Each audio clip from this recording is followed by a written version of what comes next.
The Lord be with you. A reading from the Holy Gospel according to Matthew. Jesus said to his disciples, I tell you, unless your righteousness surpasses that of the scribes and Pharisees, you will not enter the kingdom of heaven. You have heard that it was said to your ancestors, you shall not kill, and whatever kills will be liable to judgment. But I say to you, whoever is angry with his brother will be liable to judgment. You have heard that it was said, you shall not commit adultery. But I say to you, anyone who looks at a woman with lust has already committed adultery with her in his heart. Again, you have heard that it was said, your ancestors do not take a false oath, but make good to the Lord all that you vow. But I say to you, do not swear at all. Let your yes mean yes and your no mean no. Anything more is from the evil one. The gospel of the Lord.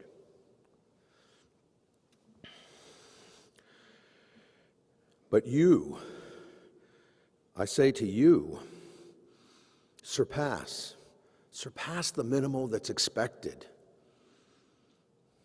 Well, the most listened to song in the country this week, I think, is by a young artist, Ella Langley. It's called Choosing Texas.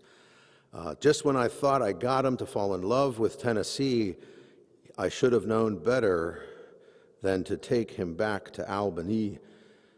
I put him right back into her arms. I wasn't a match for that kind of spark.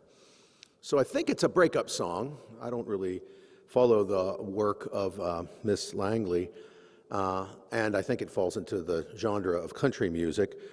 But this young woman apparently, I guess, is in Tennessee with someone she wants to be with, and it sounds like whoever the voice in the song, they made a mistake of going back to Texas where that potential partner was tempted off to something else, another relationship. Reminds me of that older song, that older country song that also uses Texas and Tennessee, right? All my exes are in Texas. Texas is the place I'd rather be. But because all my exes are in Texas, that's why I reside in Tennessee. So I don't exactly know what's going on between Texas and Tennessee, but I do know that in our own lives, we do have struggles with our own relationships and commitments, right? And there's a way in which I think today's gospel is challenging you and I to look at those. And look at those individually, and I would also say as a community, whatever level of community we want to reflect on. I think we should reflect on all levels of community. But I think more and more, as we move into really difficult times, in my opinion, difficult times where misrepresenting facts, going to ad hominem, denigrating arguments instead of actually arguing the merits of a situation, this is becoming common.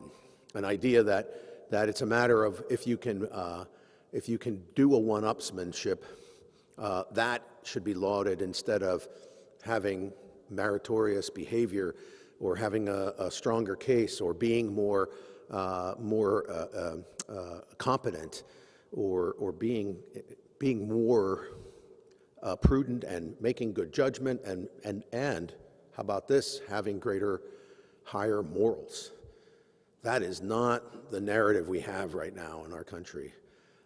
There's this way in which everybody's looking at each other as though this is a zero-sum game, and if I don't, I'm going to get screwed if somebody else doesn't get screwed. And the Christian message and vision of Jesus of Nazareth blows that away, that's not even natural to us. It's not who we are. And so we have to really push back against that, and I think that's what Jesus is saying. He's saying, look, there's a narrative out there with our own religious leaders in his own time, the scribes and Pharisees, and they're saying, well, here's what you do. But Jesus says, that's a minimum. That's a minimum. You need to do something more than that. It has to go deeper. It's got to be more relational. Don't kill?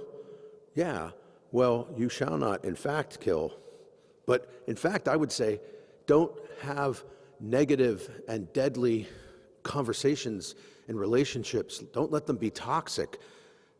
That we should even worry about. If we can solve and heal our relationships, we won't get to the point of murder, right?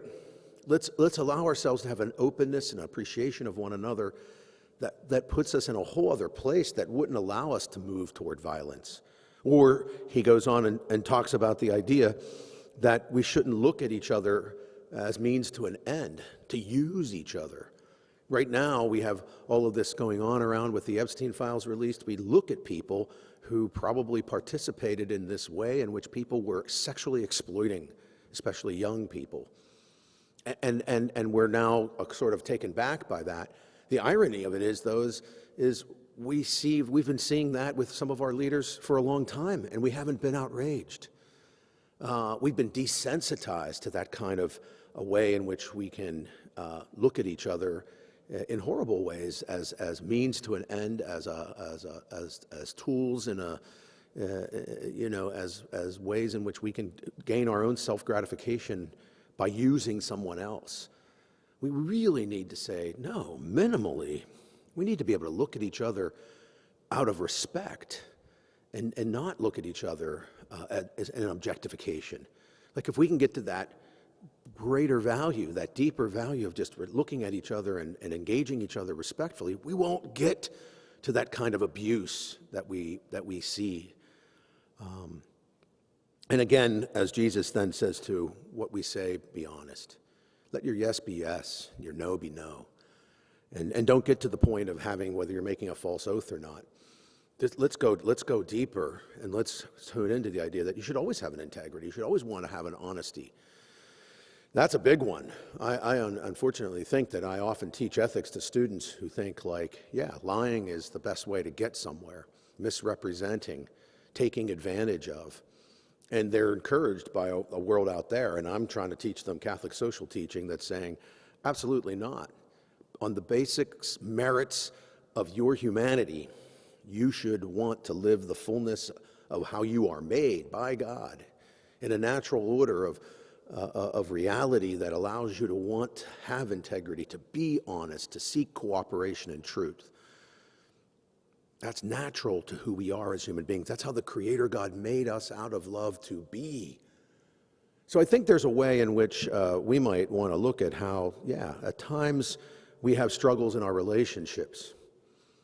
The number one song of the country is talking about not succeeding in that relationship, somebody drawn off to something else. And how do you deal with that? Well, you don't deal with it by way of vengeance, and you don't deal with it by way of beating yourself up. You deal with it by saying, okay, this is what happens in life. And can we have our own disagreements, our own parting of ways, our own breakups, where love doesn't always work out, in such a way that we can still look for God's grace to work in us individually, as in our relationships and in our communities, and know that that grace will repair whatever hurt there is, whatever harm has occurred. We can work through that. We can make amends for it. We're ready to move into Lent. I think it's great that it's Valentine's Day weekend before we go into Lent, because sometimes we think a little bit more about relationships on Valentine's Day weekend. We often sometimes maybe click on our song list and we pull up a few of these breakup songs because maybe that's where we are this Valentine's Day weekend. And that's okay. Sometimes leaning into maybe our failures and our pain in relationships is not a bad thing, but as long as it gives us a sense of, this isn't the end of the world, and in fact, it gives us a sense of how we can do this better the next time we engage, as we engage in ongoing relationships of all sorts.